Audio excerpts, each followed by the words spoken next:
기도하심으로 말씀 묵상을 시작하겠습니다. 하나님 감사합니다. 오늘도 귀한 주님의 말씀 가운데 나아갑니다. 우리를 깨우쳐 주시고 우리가 그 지혜를 가지고 세상 가운데 주님의 사람으로 아름답게 살아가는 저희들 되게 해 주시옵소서. 감사드리며 예수님 이름으로 기도드리옵나이다. 아멘.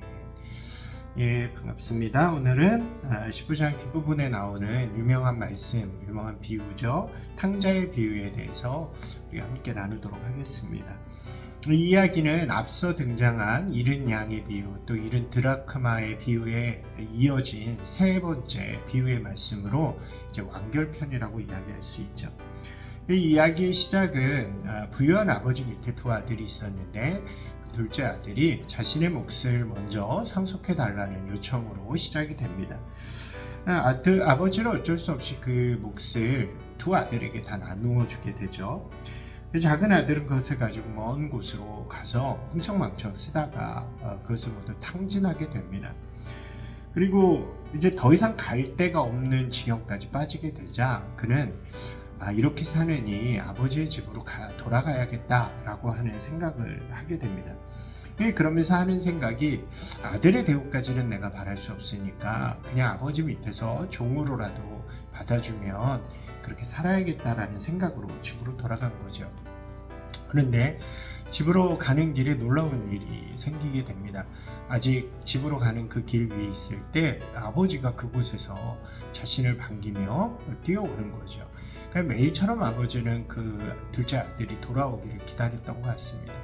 거제 행색을 하고 돌아온 그 아들을 아버지는 뛰어서 반기며 그를 안고 또 입맞추면서 매우 기뻐하게 됩니다.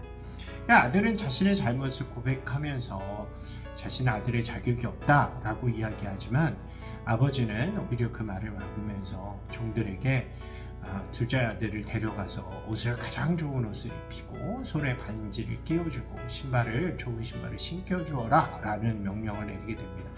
이것은 아들의 위치를 다시 회복하는 의미로 볼 수 있겠죠. 우리 아들이 돌아왔으니까 사람들에게 모두 알려서 초청을 해서 큰 잔치를 벌이자고 이야기하고 그렇게 기뻐하면서 그것을 나누게 되는 것입니다. 이 예수님께서는 이것이 바로 하나님의 마음이라고 말씀하시는 거죠. 당시의 종교인들은 죄인이나 세리들 그리고 그 외에 다른 부족하다고 여기는 자들은 하나님으로부터 버림받은 자들이라고 생각을 했습니다. 그리고 자신들, 그러니까 종교적으로 잘 지키고 아무 흠없는 자들이야말로 하나님의 선택을 받은 자들이다 라고 생각한 거죠. 그런 마음으로 차별을 했는데 예수님께서는 하나님의 마음은 그것이 아니라 그들을 차별하고 소외시키는 것이 아니라 오히려 그들을 사랑하고 그들을 하나님의 품 안으로 드리는 것이 바로 하나님의 마음이다. 그리고 그것은 어떤 조건도 달지 않고 그저 하나님 앞으로 돌아오는 자들에게 주어지는 하나님의 사랑이라고 이야기합니다. 이것이 바로 복음의 핵심이라고 할 수 있겠죠. 여기에 하나의 이야기가 더 이어지는데 둘째 아들이 돌아온 소식을 첫째 아들이 듣게 되는 거죠.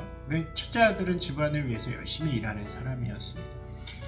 열심히 일하면서 이제 그날도 일을 하고 돌아오는 길에 집에서 큰 소리가 나는 것을 듣게 되죠. 그리고 종들에게 무슨 일이냐고 물으니까 잃었던 동생이 돌아왔습니다. 그래서 아버지가 잔치를 베풉니다 라고 이야기합니다. 그때 이 형의 반응은 매우 불쾌한 거죠.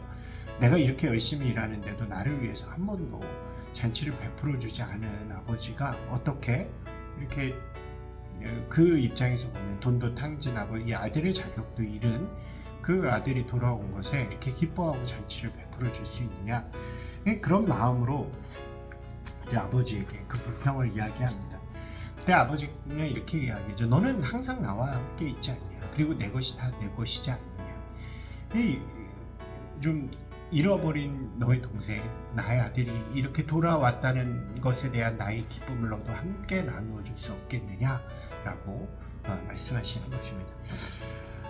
이 이야기는요, 당연히 당시에 종교 지도자들을 대상으로 한 비판의 말씀이었다고 할 수 있습니다.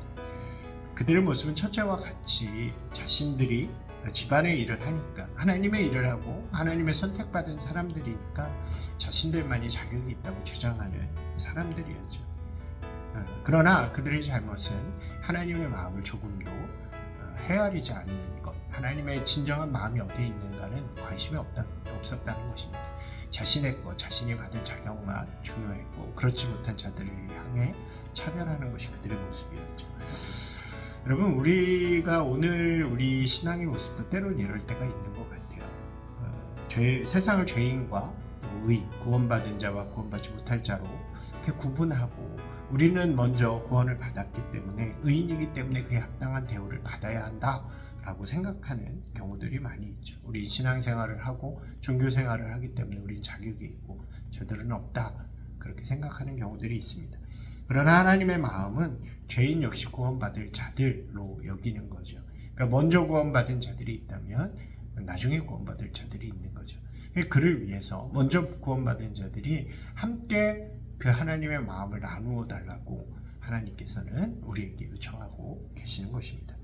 사랑하는 여러분, 우리를 먼저 부르시고 구원의 자리를 주신 주님께 감사하면서 아직 구원받지 못한 이들을 위해서 하나님의 사랑의 마음을 나눌 수 있는 우리 모두가 되기를 주님의 이름으로 축원합니다.